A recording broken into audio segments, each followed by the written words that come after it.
SIR നടപടികൾ വേഗത്തിൽ പൂർത്തിയാക്കാൻ നിർദ്ദേശങ്ങളുമായി ഇലക്ടറൽ രജിസ്ട്രേഷൻ ഓഫീസർമാർ. ഫോം തിരികെ കിട്ടിയില്ലെങ്കിൽ സ്ഥലം മാറിപ്പോയെന്നോ മരിച്ചെന്നോ രേഖപ്പെടുത്തണമെന്നതുൾപ്പെടെ SIRന്റെ ഉദ്ദേശീയ ലക്ഷ്യത്തിൽ വെള്ളം ചേർക്കുന്ന നിർദ്ദേശങ്ങളാണ് EROമാർ പുറപ്പെടുവിച്ചത്. അതിനിടെ BLOമാരുടെ ബുദ്ധിമുട്ട് വ്യക്തമാക്കുന്ന കൂടുതൽ ശബ്ദ സംഭാഷണങ്ങൾ ഇന്ന് പുറത്തുവന്നു.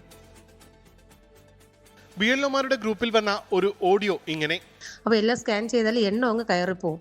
കുറേ കിടന്ന് പണി എടുക്കണ്ട, പിന്നീട് നമുക്ക് വിതരണം ചെയ്യാം. തൽക്കാലം ഇതെല്ലാം സ്കാൻ ചെയ്ത് കംപ്ലീറ്റ് ചെയ്തോളൂ. അങ്ങനെ ചെയ്യുന്നതാണ് നല്ലത്.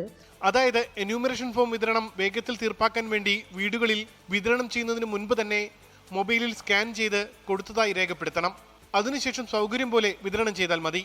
ഇനി വിതരണം ചെയ്ത ഫോം തിരികെ കിട്ടിയില്ലെങ്കിൽ ആ വ്യക്തി മരിച്ചതായോ സ്ഥലം മാറിപ്പോയതായോ സ്ഥലത്തില്ലെന്നോ മാർക്ക് ചെയ്താൽ മതിയെന്നും നിർദ്ദേശം.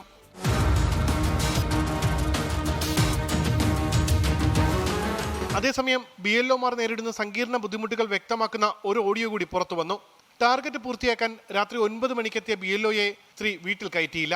ചേച്ചി ഒന്നും സഹകരിക്കണം, ഇതൊന്നും മേടിക്കാൻ പറ്റത്തില്ല. ഈ 9 മണിക്കൊക്കെ വന്നാൽ ഇവിടെ ഒന്നും സഹകരണം ഒന്നും നടക്കത്തില്ല. നാളെ രാവിലെ വന്നാൽ നോക്കാം.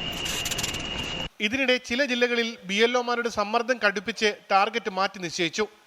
അടുത്ത മാസം 4 വരെ എന്യൂമറേഷൻ നടപടികൾക്ക് സമയമുണ്ടെങ്കിലും ജില്ലാ കളക്ടർമാർ 29 മുൻപ് നടപടിക്രമങ്ങൾ പൂർത്തിയാക്കി ഫോം ഇലക്ടറൽ രജിസ്ട്രേഷൻ ഓഫീസർക്ക് കൈമാറണമെന്നാണ് നിർദ്ദേശം. 23 മുമ്പ് എല്ലാ ഫോമുകളും തിരികെ സ്വീകരിക്കണം. 26 ഫോമുകൾ ഡിജിറ്റലൈസേഷൻ പൂർത്തിയാക്കണം. 27, 28 തീയതികളിലായി BLO, BLA എന്നിവരുടെ യോഗം ചേർന്ന് മരിച്ചവർ, സ്ഥലം മാറിപ്പോയവർ എന്നിവരുടെ പട്ടിക പരിശോധിച്ച് ഉറപ്പാക്കണം. അന്തിമ പട്ടിക 29 തീയതി EROക്ക് കൈമാറണമെന്നാണ് പുതിയ ടാർഗറ്റ്. ഉമേഷ് ബാലകൃഷ്ണൻ, 24 തിരുവനന്തപുരം. ലോകത്തെവിടെയായാലും ഏത് സമയത്തും 24 വാർത്തകളും ഓഗ്മെന്റഡ് റിയാലിറ്റി പാക്കേജുകളും എക്സ്പ്ലെയിനറുകളും വിശദമായി കാണാൻ ഞങ്ങളുടെ YouTube ചാനൽ നിങ്ങൾക്ക് സബ്സ്ക്രൈബ് ചെയ്യാം.